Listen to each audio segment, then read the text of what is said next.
You ever feel like your heart is clinging to something so tightly it starts to ache?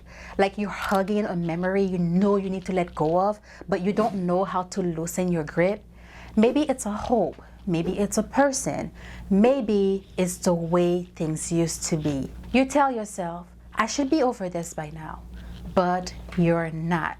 You keep replaying the past, you keep rethinking the decision, you keep rehearsing the outcome you wish would have happened.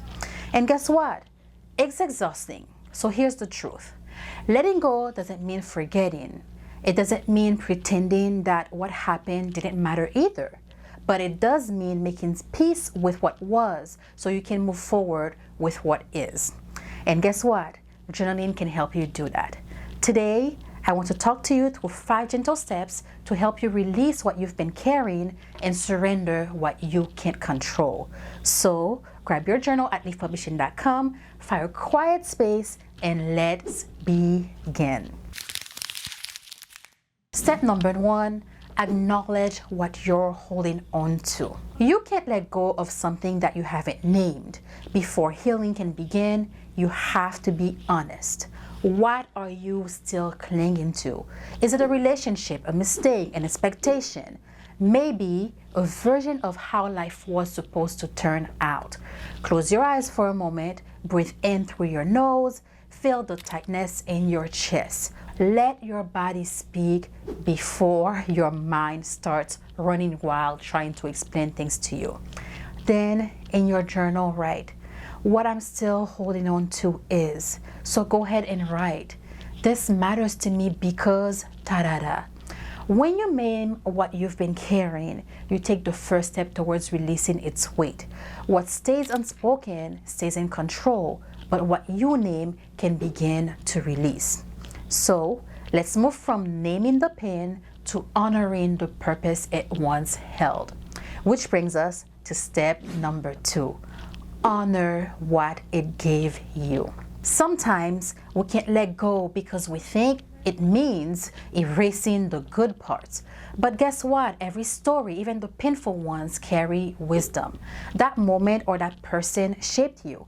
Even if it ended painfully, it offered you something along the way. So in your journal, go ahead and write, this experience taught me ta-da-da. I became this person because of ta-da-da, let it out. This steps allows you to leave the past with gratitude, not with bitterness.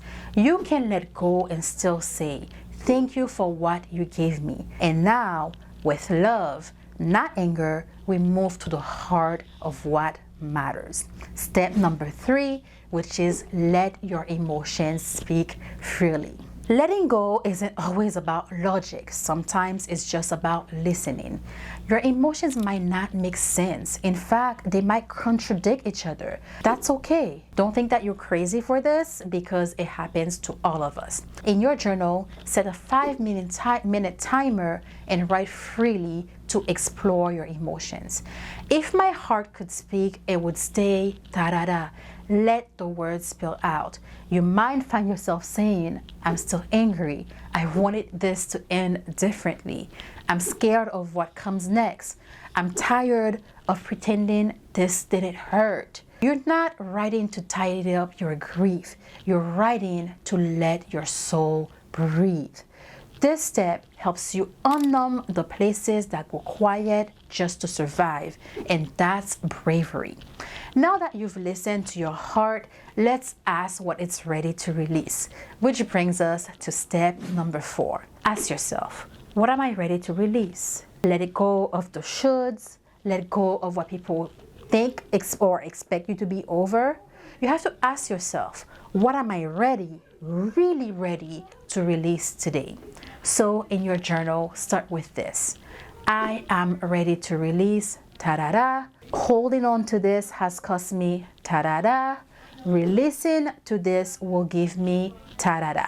Maybe you're not ready to let go all the way. Maybe today is just about loosening your grip. Even a small shift, one breath, one sentence is powerful. You're not erasing the past, you're choosing peace. Now, let's place what you've named into sacred hands, which is step number 5. Write a surrender statement. This step is about trust, not in what you can fix, but in what God, the universe, or your higher self already sees. So, in your journal, write a few lines that begin with, I surrender this to you because ta-da-da. Maybe it's because I no longer want to carry this alone. Maybe it's because if it's meant for me, it will return to me in peace. Maybe it's because if it doesn't come back to me, this space will be filled with something better. You're not looking for a resolution here. You don't need a resolution. You need release. Let this be your offering, your moment of spiritual softness. Now, let's talk about how to carry that surrender into your everyday life, which brings us to our bonus step. Turn surrender into a daily practice. Letting go isn't a one-time act. It's a muscle, a choice, a habit. So next time the ache creeps in, ask yourself, what am I afraid will happen if I let go? Can I soften this just a little bit today? What would trust look like right now? Then take one small action, speak your surrender out loud. Place your hand on your heart and breathe.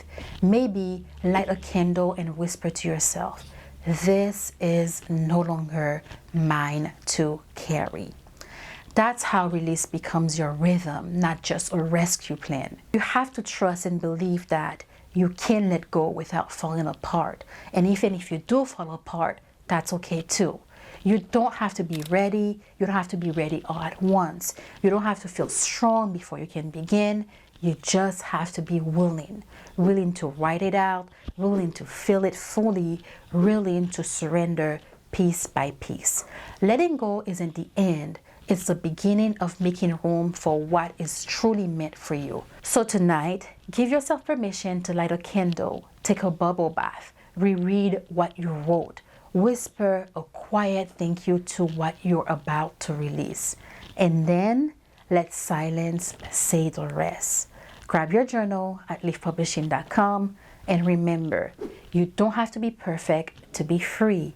You just have to be present and open to what comes next. I love you and I'll see you in the next video.